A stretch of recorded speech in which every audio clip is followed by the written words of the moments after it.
Hello, everyone. Welcome to another episode of Open Up the Workforce, where we speak with the leaders driving the future of diversity, equity, and inclusion, and building our next generation of leaders all together. I'm your host, Ahva Sadeghi, co-founder and CEO at Symba. Today, we're joined by Heather Laychak, the VP and Chief People Officer at the Aerospace Corporation. Heather has over 20 years of experience in HR, both at for-profit and nonprofit companies, and she's shaking up the industry. I just recently read your Forbes piece and all the great work you're doing with aspiring leaders. I truly look up to you, and so we'd love to kick off today's conversation with learning a little bit more about your story, Heather. Can you share more about your career with our listeners today? I sure will, Ahva, and I don't want to spend too much time on myself because there's so much goodness to share with respect to telling what's going on at my company and in our industry that I'm super proud of and very excited to be a part of. So I, like a lot of people in human resources, you don't often start out in the field, right?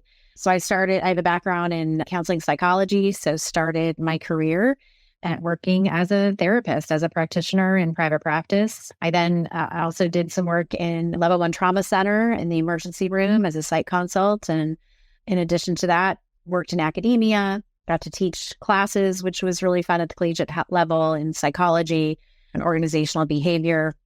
And then worked in academic administration roles that then landed me in HR. And it was all those experiences that really, I think, best positioned me to be able to provide leadership to people and organizations. And once I landed there, I have never left. Really fell in love with what it was all about, particularly my ability to kind of be able to use diagnostic skills, analytical skills, business skills, people and understanding people and organizations to really help organizations and people achieve their aspirations and their objectives, and to do good not only in their companies but in the communities in which they serve. That's incredible. And what a toolkit when I think about your background from counseling, therapy to the academia. Like, I feel like all of those really set you up to be an incredible chief people officer because it is so multifaceted, right? You're speaking to so many different people, so many personalities. Everyone likes to learn differently. Everyone likes feedback differently. And it's critical and essential to moving the needle altogether. So I'm always amazed to hear how folks are, coming into this role. And it's incredible to hear your story. I'm so excited by the work that you're doing at Aerospace and the work that you're doing to drive diversity in STEM. Some of the recent research shares that 89% of the STEM workforce is white and 72% male. And there's just a massive need for diversity and inclusion in this space, in the space industry. And also, space is so cool. Everybody wants to be a part of it. We want to know how. So I would love to learn a little bit more about the Space Workforce 2030 initiative, which aims to offer over 3,000 paid internships to underrepresented students. Can you tell us more about this? Yes. Well, we're in our second year, so we're still kind of what I would call in our infancy / toddler stages, but we are so pleased and proud to be providing leadership to this effort and already seeing results even after our first year, which I don't think any of us expected. But the Aerospace Corporation, we are just one of 30 space companies that have pledged to bring more educational work opportunities to underrepresented groups in the space industry, primarily to women and people of color. So the notion behind it is that executives, primarily are the chief executive officers of these 30 space companies, they signed a first of its kind Space Workforce 2030 pledge in April of 2022 with a commitment to work collaboratively together as a consortium of companies to advance diversity and representation across the entire space industry.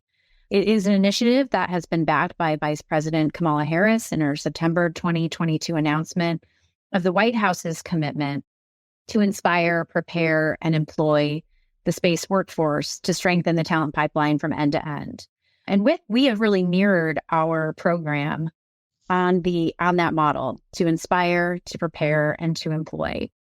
So just to tell you a little bit about what each of those things represent, or those objectives. Inspire is really about inspiring that early generation, right? The K through 12. So from the very beginning. And the goal really is to sponsor programs that collectively reach over 5 million underrepresented students annually. And we were this last year able to successfully do that as a company, a strong company and mighty company, small but mighty company of 30 companies that were able to do that. For Prepare, you can imagine we work with colleges and universities to increase the percentages of women and people of color who are receiving aerospace engineering degrees to levels that are commensurate with overall engineering programs. That requires us to establish special partnerships with universities that are offering such degrees, as well as initiate partnerships with organizations and universities that may not have those degrees, but we're trying to help bring those degrees to their organizations. This is really all about, at the end of the day, increasing the representation of people that are employed in the technical ranks of the workforce of of our space companies, as well as in the senior leadership ranks. So however we define that, whether it's your C-suite or your just broader set of leadership positions, our goal is to significantly increase the representation, again, women and people of color in our technical workforce and our senior leadership. And in order to do that, we have to we have to leverage a vast array of recruiting tactics and share best practices and find out what these other companies and where these other companies are having success with. But what is really cool about this program is that we've established the National Space Intern Program. And that is so that we provide students with exposure and opportunities to connect with mentors, to network, to share their experiences as a cohort, allow them to join a candidate pool for all of our participating companies. And so this means that though students that register to be considered to become a space intern, they have 30 different opportunities, right? 30 different companies from which they can be looking at various opportunities, applying to those opportunities, and really being, kind of surface to the top, so to speak. Because as you know, we get thousands and thousands, as many companies get, in terms of interns. But this is our program where we are really trying to kind of push this talent to the very top and really focus on landing them in any one of our companies. Because if one of us can't, take on an intern, we're hoping that another one of our partner companies can. And so it's about us collectively working together and sharing and accessing such a rich, diverse talent pool, and then helping to just encourage them throughout their experience to, we've done things where we've, had them go on tours of these various companies. We've organized local events, with those of us that have locations that are, kind of geographically near one another. Really make them feel like this is a special experience and one where we are all invested in their success, not just the company that it happens to be hosting them for an internship. By the way, they're all paid internships. So that's always something to share and to plug. Our joint efforts saw success in our first year. We had over 1,500 applicants and more than 300 students that joined our internship program. This probably doesn't sound like a lot, and it's really not. And I'll tell you why. It's not because when we launched this program, we actually launched it at a point when most of our companies, most of all of our collective companies we were far into our internship recruitment and selection processes. And so this was kind of something where it was like, we got this up and running as quickly as we could, turned it on. And so while it doesn't sound maybe impressive when you think, wow, that's 30 companies, not a lot of people, only 300 students. This actually was amazing given that we turned this program on kind of at the end of what that companies would normally think they'd be kind of starting the recruitment process, so to speak. Well, which is why in our second year, we were that much more excited because we could actually launch this program in a much more timely fashion and in coordination with our what I would call normal recruiting season for interns. So that's what I'll just stop and share relative to some of our hallmark programs, of which we have many, because we are tapping into every company's best practices and sharing them and shamelessly stealing from one another so that we all help each other out in support of this shared cause. That's incredible to hear. And one thing I really appreciate about all of this is how holistic this approach is, right? You're saying that we're even working with universities to make sure that we can bring programs and initiatives. And so it really does start at the beginning. And I love even K through 12 is part of that initiative and that drive. It's inspiring to hear that 30 companies are coming together and having this collective vision, because as a student, there's not very many places you can apply and have 30 companies look at that application at once, right? Usually for every single one, you have to apply a new opportunity. And so there's so much that you can learn and share. It's a toolkit I think a lot of other industries should explore and take on as they think about launching these programs. Yeah, absolutely. It takes a village. It's not just about our 30 companies, but it is about the communities that we partner with. It's engaging national media, again, academia, and the broader industry. And one of the things that I'll share is, we have partnered with the Aerospace Department Chairs Association, the ADCA. They've agreed to provide annual metrics on the rates at which women and people of color are pursuing and obtaining aerospace engineering degrees. And we include that in our annual report. And so we have another mechanism by which to establish partnerships, to advance our program, and to obviously help the ADCA advance their initiatives and their efforts and support one another. And I think that if they see their metrics improving, we will see ours and vice versa. And so, yeah, there's a series of initiatives and partnerships that we are engaged in, across, universities and colleges from a variety of engineering majors that serve and support and are needed and relied upon by each of our companies. Thank you for sharing that insight. And I'd love to shift gears a little bit to talking about leadership development. I mentioned that your recent piece and for the secret to great leadership, and you've done so much great work when you think about designing leadership roles and investing in those who are aspiring. It sounds like that's also a part of the initiative that you're running, is to make sure that people are not just getting in, but how are we ensuring that they're being promoted and that they rise to the top? And that's often, I would say, not part of the conversation, right? We just get so excited about how many people are we getting in the door, but how long does it take them to get promoted? Are they, compared to other counterparts, are they growing faster? What can we do to spearhead that? So what's your position on that? And how have you been thinking about that strategy?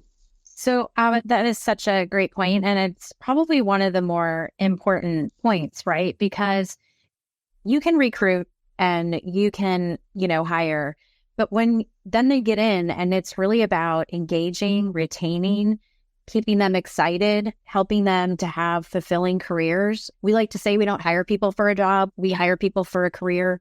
We want people to have a diversity of experiences. We want their diverse experiences and backgrounds to be utilized in as many ways as possible. And so I think it is equally important that you're not just focused on the recruitment and the hiring, but equally your culture, your work environment, and how you, really help people connect to your values, your culture, and ultimately provide just an extraordinary experience for them. And the reason why I've stayed at my organization, some of them much longer than I ever thought I would, is because they were investing in me and moving me around and giving me new and different ways, constantly challenging me to learn, putting me in uncomfortable situations, that I never wanted to go into. But then looking back, they were the best experiences for me that taught me a lot. And so, so for us, it is once they get here, it's how do we help them have, a super successful, first year experience. Everyone wants to join an organization and make an impact, and they want to make that sooner than later. So how do you make sure you put people in roles and help them feel productive right away, and then make sure that they've got meaningful work where they, at the end of the day, can go home and share with their families and their friends, the kind of work that they're doing and how it's contributing to the missions the really critical missions that we serve. Because for us here, and being so mission oriented, as are the other, 30 companies that we are a part of, is that we are so dedicated to the mission we serve in terms of protecting our national security interests and, of course, advancing all things related to space. So, and I like to say often that for Space Workforce, our mission is to change the face of space. I love that. But you've got to have programs in place. You've got to have, solid onboarding. You've got to have, strong managers. You've got to have development programs, learning opportunities. You got to be willing to move people around. You've got to be able to put people in new and different situations, but set them up for success. You got to make sure there's mentors available to them and that they have the ability to learn from others. So it is really about having that supportive environment.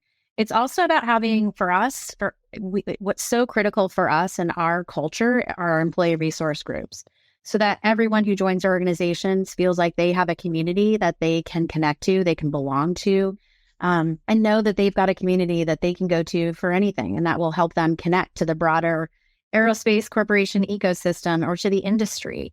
So it's really important. Feedback's important, staying connected, asking questions and meeting people where they're at, understanding what they care about, not only in the office, but outside the office walls. It really is about, and I think we learned this over the last few years, in particular with DE&I getting so much more needed, sorely needed focus, that it really is about, you're hiring a person that is more than just coming in and being an employee. So anyway, I think those things are really critical. We also have leadership development programs. We want people to, decide, do they want to be a leader at some point? Do they want to be a manager at some point? So we have a program called the Aspirational, and I think you probably heard this in my Forbes article about, it's one of my favorite programs that really are about looking at taking individual contributors and saying, hey, if you think you have an interest in management or leadership, come learn about it. And then come learn about what it means to be a manager and leader here. And really what it's doing is equipping people to prepare for being a manager before they could become one. I mean, how many of us have been thrown in manager jobs and we had no idea what we're doing?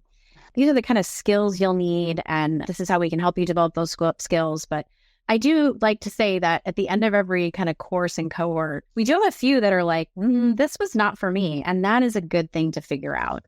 Or it's not for me right now. And that's a good thing to know, right? Because you want to go into that at the right time, the right place, for the right reasons. And so it's really about equipping people with the ability to do that. It is one of our fastest, it's a sellout, not that we charge because we don't, but it fills up very fast. And in fact, I just talked to one of our next generation, future leaders who's like, I've tried 3 times to get in there. And I said, maybe I could try to help you out here. Because I always seem to miss the sign up, and I really want to see what it's all about, to take my career to the next level. So, and by the way, if you do decide management's not for you, then we need to look at how we then help you advance in the technical path that you pursue. Because, maybe you don't want to manage people, and that's okay. We have many other, at our company, our philosophy when I got here was anybody in any role at any level is a leader. That is our philosophy. Regardless of what role you're in, what level you're in, how experienced you are, in any given day, you have an opportunity to demonstrate leadership in some way, shape, or form. I was once asked, how does your, administrative assistant show leadership? And I was like, every day, all day.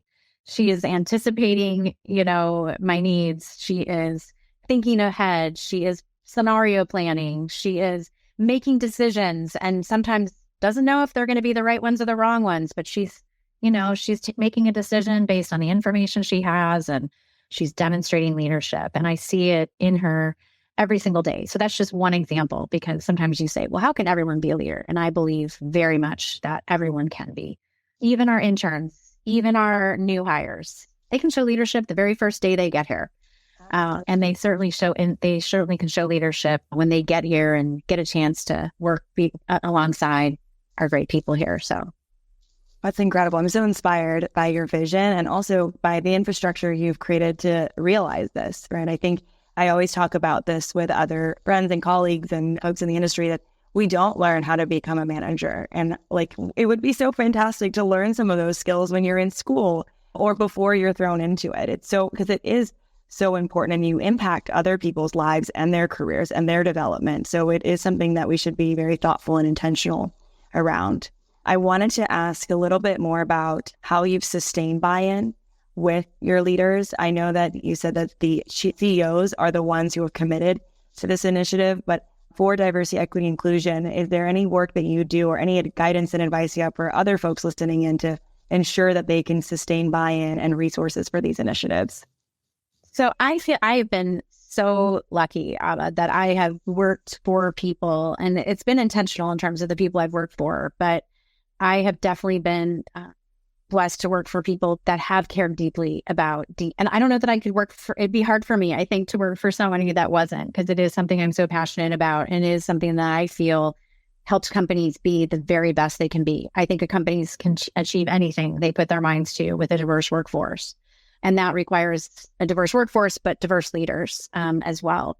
And so, but I have had colleagues of mine and peers, people that I, network with that are like, gosh, I can't get my leader to get on board with this, and what do you do? And it is hard. And it does take kind of some brainstorming and figuring out, kind of what is going to appeal to the leader or leaders that are like, I'm not so sure about this whole DEI agenda. And we're seeing it in the news. We're seeing it in publications. We're seeing people that were once, after the murder of George Floyd going all in. And now you're seeing people kind of back away. Some people put chief diversity, equity, and inclusion officers in, and now some of them aren't there anymore and they're not backfilling that. I mean, there's a lot where you're like, whoa, what's going on? There are political, implications to DE&I that we're all, kind of paying attention to and figuring out what this means. But I think it is about meeting people where they're at and really helping people understand that we all come with biases. So we do a lot of training on unconscious bias. We look at how bias shows up in every people decision you make. It shows up in how you write your job descriptions. It shows up in how you ask questions. It shows up in what answers you expect to hear, or in the decisions you make of who you hire or who you promote or you identify to be a future leader. I think education is really important. I think having the diverse people in your organization have a voice. I think showing people there actually is a business imperative and business case for why diversity matters, and how if you look at companies that have really focused on that, invested in that, and ensure they have that, they perform better financially. They are a magnet for talent. We could go, I'm sure you've looked, there's a million articles out there that'll talk to you about the business case for DE&I and why you can't not have a major focus on it. But for us and for the friends and colleagues that I tell that are trying to figure out how do you create that buy-in, leverage your champions as much as possible. Those that are in the middle, you have an opportunity to help influence them, and know that in your organization, there will be people that are not going to maybe get on board. And that can get translated into, if that's not aligned with your values, then maybe those aren't people that should be there. So it's really important. And we kind of try to assess that up front. Are these people that really are going to come in and embrace working in a diverse environment with diverse people, with diverse perspectives? They're going to seek that out, that they're going to want to surround themselves. I mean, I have not been successful on my own ever. It has always been because I've said, I'm my best when I surround myself with people that are different than me. I hire people who have way better skills than I do and who are way better at me than a lot of other things. And I think when you hire people like that, they come in, they feel appreciated, they feel respected, they feel valued. And so don't hire people that think like you, look like you, act like you, and are going to make decisions just like you, because you'll never end up getting the results that you want. In fact, you'll end up getting results that you knew you never could get. Exactly. That's how we push the needle with progress. And you talked about being in uncomfortable situations.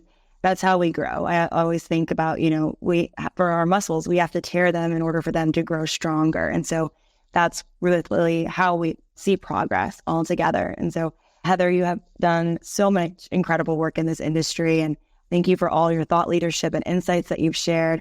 I'd like to wrap up our conversation on a question that we like to ask all our leaders, which is a call to action around our mission, #open up the workforce. To us, that means a future of work that's equitable access to jobs and wealth creation. You're doing so much of this work with your initiatives, but what call to action, what do you believe leaders need to do in this moment to truly open up the workforce? I think I'm going to double down on look outside of the boundaries that you currently have and find ways to reach beyond those boundaries to communities and to people that you wouldn't normally expect yourself to. I'll give you one example, and that is I just attended an event at Houston Community College. Houston is the most diverse city in the country. Houston Community College is 60,000 strong, primarily diverse. And, we don't often in our business look at people coming out of a community college. Why aren't we? Why aren't we figuring that out? I met the most extraordinary students interested in space, interested in STEM, coming from all sorts of backgrounds. And they're looking for people to, create a pathway for them to pursue, those kinds of careers and those kinds of educations. And so I think you have to always question what you're doing and can you do more and how can you do more? And can you think beyond your existing boundaries and ways of thinking? Challenge the status quo. That's what I would share. And don't give up on your initiatives. Stay the course. They're hard. Everything worth fighting for is hard and it'll be worth it. So, and tap into the communities where you work and where your people live.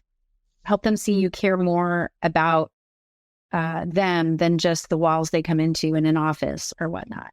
Show them what you're doing to give back to your communities. Wow, that is incredible. I'm so inspired by this and what you've said. I feel like it applies to so many aspects of the work that we do by thinking above and beyond the boundaries. Thank you, Heather, for being with us. Is there anything you'd like to share before we wrap up? No, I am just so impressed by you and your organization. And so I just wanted to, as kind and gracious as you've been with your compliments, I just want to tell you, I think you're absolutely amazing and what you're doing. And I hope we can continue to watch each other do great things, tap into each other and support one another, because we have to surround ourselves with people doing great things so we can do more together. Wonderful. Likewise, I'm incredibly excited for what the future holds.